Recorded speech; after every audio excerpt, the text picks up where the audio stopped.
Cold War was not a distant standoff. It was a countdown.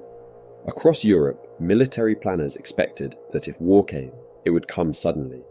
There would be no warning, no gradual escalation, just armour, fire and movement all at once. In that world, tanks were not symbols.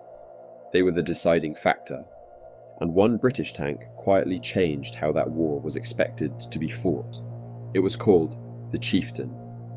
When the Chieftain entered service in the 1960s, it reflected a grim assumption that any war in Europe would be short, violent, and decided by who survived the first hours. British planners believed speed alone would not be enough. They expected to be outnumbered. They expected heavy losses. And they expected to fight under intense pressure. So they built a tank designed not to rush forward, but to endure. The Chieftain was built around firepower and protection. Its main gun was among the most powerful of its time.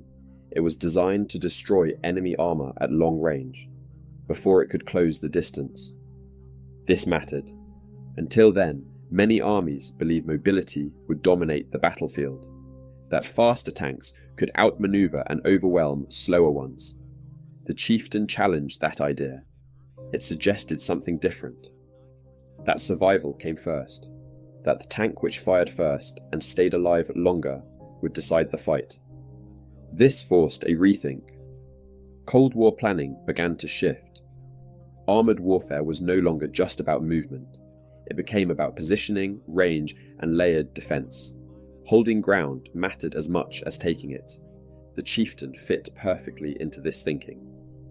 British doctrine assumed that armoured units might have to absorb the initial odour of an attack. That meant tanks had to withstand punishment and keep fighting. Firepower was not optional, it was essential. Other planners noticed. Across Western Europe, tank design began to change. Armour became thicker, guns became larger, engagement ranges increased, survivability moved to the centre of planning. The Chieftain was not perfect. It suffered from mechanical problems. Its engine was underpowered. It demanded careful maintenance. But its influence went far beyond its faults. It represented a shift in mindset. Instead of asking how fast a tank could move, planners asked how long it could last.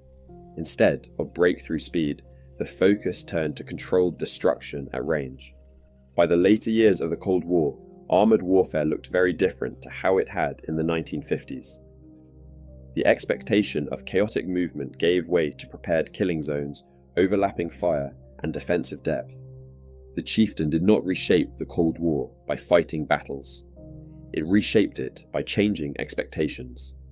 It forced planners to confront a hard reality, that the next war in Europe would not reward speed alone.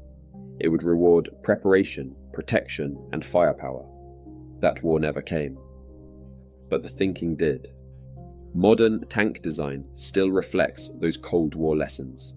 Heavy armour, powerful guns, the belief that the first engagement may decide everything. And at the centre of that shift was one British tank, built for a war that never happened, but prepared for it in full.